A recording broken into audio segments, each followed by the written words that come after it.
Rennia Davis, and we'll take the first question from Jordan. Hey, Rennia, they read the bracket and it's MTSU. How quickly did your mind go to your former teammate, Anastasia Hayes? And what do you feel like that matchup's going to look like against her? Well, it honestly went there pretty quickly, but it just is what it is. She's a good player, but at the end of the day, I don't really care who we playing against. We made the tournament, and I'm excited about the seed that we have, and I'm excited about the path. Although a tough path, I'm excited about our road to the championship game. So I'm just excited to be in the tournament. Chloe. Hey, Rennia, your senior season in the NCAA tournament, can you just talk about how much this means to you and how important this is for you? It means a lot, honestly. Not really being sure since my freshman year that we were gonna make the tournament, and then last year everything ended early because of COVID, not even having an NCAA tournament. So being able to get that quick turnaround this year and being able to get out there and play in front of everybody. We're all going to be in Texas. It's going to be a fun experience for me. I'm excited to end my college career, in the NCAA tournament. Ben.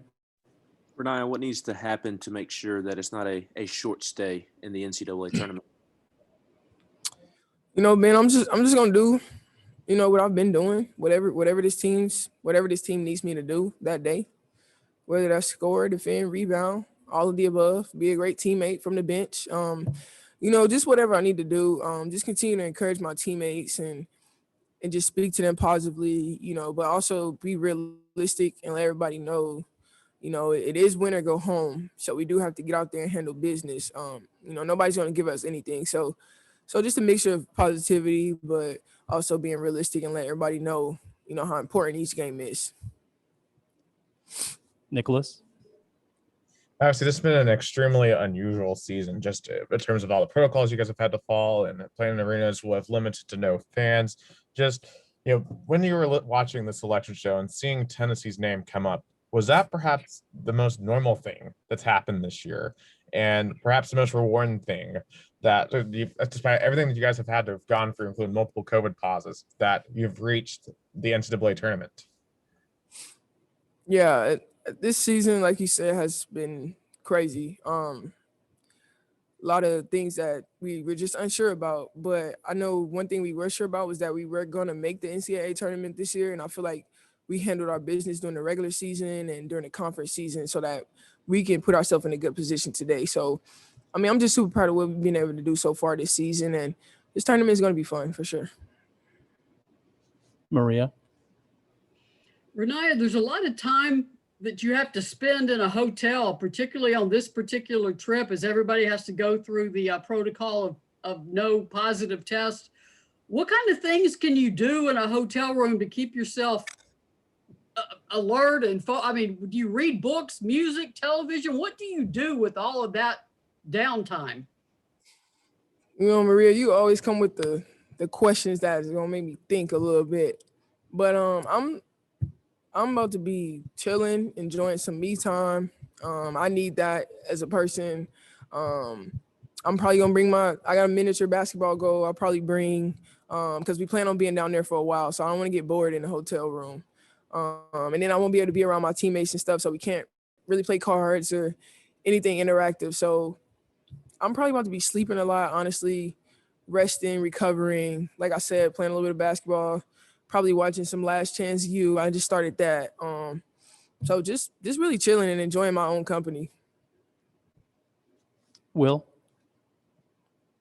Yeah, I'm not sure how much you've been able to look over MTSU's roster, how much you know of it, but you guys have a pretty significant height advantage after the gauntlet that is the SEC and the quality of post play there. Is that something you guys are kind of excited about taking advantage of? I'm sorry, Will, were you referring to MTSU? Yeah, MTSU and the height advantage that you guys have over them.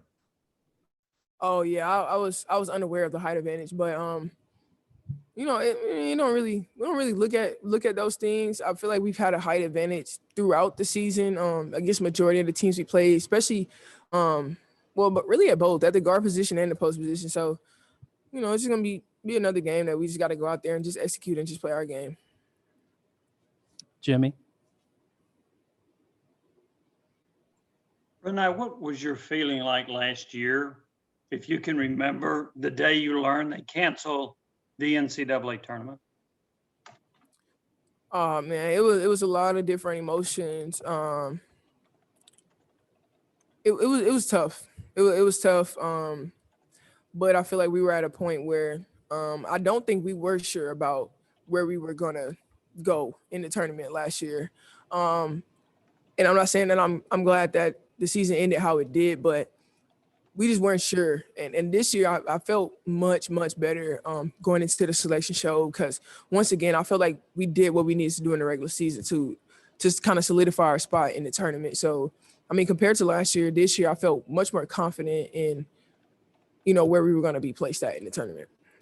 Also, there've been a number of teams on the men's side that weren't able to finish their conference tournament because of COVID. And then Gino Auriemma has COVID.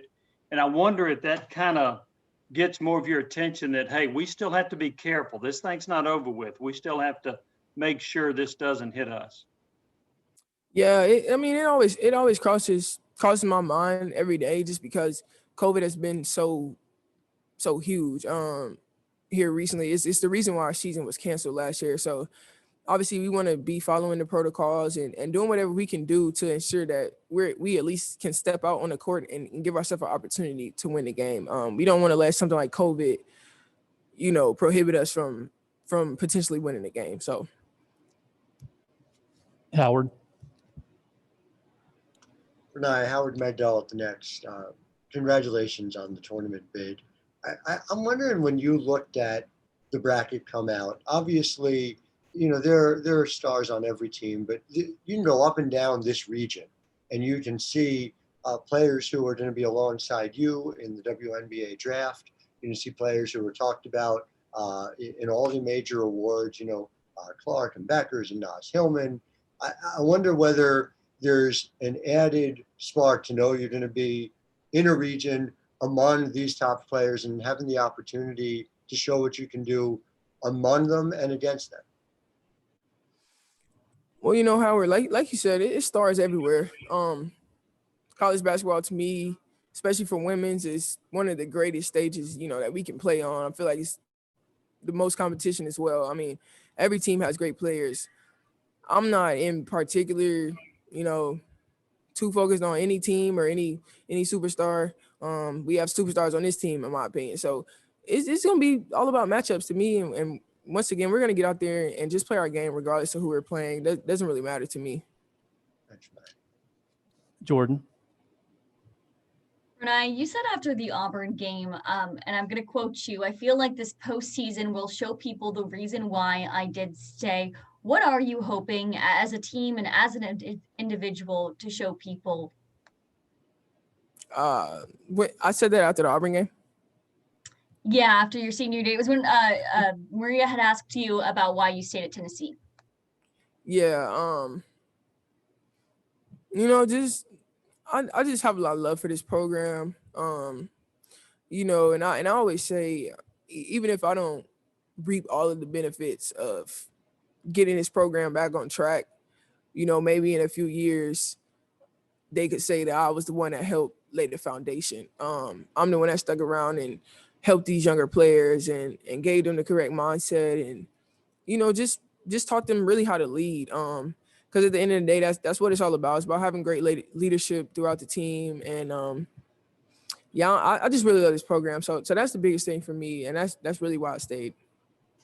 Just a quick follow-up. Does that give you comfort, just knowing that, they kind of say you're judged based on how you leave the place behind, but kind of no matter really what happens in this NCAA tournament, you will have left Tennessee better than you found it? Not really comfort, because I still want to, I still have games left to play in my collegiate career. I still want to go into the tournament and do something. I still want our team to get back to, if we can get back to Tennessee basketball right now in this postseason, I would love that. But everything happens for a reason, and my timing is not always God's timing. So I just gotta trust the process and know that I put in the work and laid the foundation, regardless of how things go. But obviously, I do want to get out in the tournament and make some moves. Kellyanne. Hey, Rennia, congratulations. Kelly Harper mentioned the 2-week break being beneficial for you guys, not just physically, but mentally. How did you find that break to benefit you? Yes, thank you first. But so I used to be one of those people who I never like to take off days. I never like to rest my body. I always felt like people were getting one up on me if I wasn't in a gym or something like that. But in my senior season, I've learned, maybe with maturity, maybe with growth, breaks are necessary. I've learned that for my body physically, for my mind mentally, for myself spiritually and emotionally. So I've really taken this time to just breathe a little bit. Obviously, we've still been practicing, still been lifting, still been playing basketball, but don't really have to worry about, the intensity of a game coming up tomorrow or the next day or something like that. I can kind of just focus on myself and just getting better in these past 2 weeks. So it's been great for me. And we'll wrap it up with one final question from Zach. Rennia, congratulations again. Just kind of following up a little bit on what Maria touched on. You guys had a ton of downtime there on that A&M road trip there. What did you kind of do to entertain yourselves down there? And did you find yourself playing that on that mini basketball set there down there, or what do you kind of do to use that mini basketball? Is it one-on-one? Is it horse? What are you kind of doing? Where's the rivalry lie? This is the we're digging deep here. We're going we're breaking things down here on the mini basketball court. Break it down for me. Is there like a top mini basketball player on this team? What are you doing with that thing? Yeah, we digging pretty deep there, Zach. Actually, I just got the mini basketball when I had to go into isolation for COVID last month. When we were in Houston, we were able to do some more team-oriented things. Obviously, the tournament coming up is going to be much more isolated. So I'm just going to be playing against myself out there in Texas. So it's going to be fun. I'll probably win. But, yeah, it's just going to be fun. I'll just get some me time, work on some stuff. I can dunk on that one. So I have fun, just by myself. Just have fun. Thank you, Rennia. Yes, And thank we'll y'all. have Cassie join us shortly.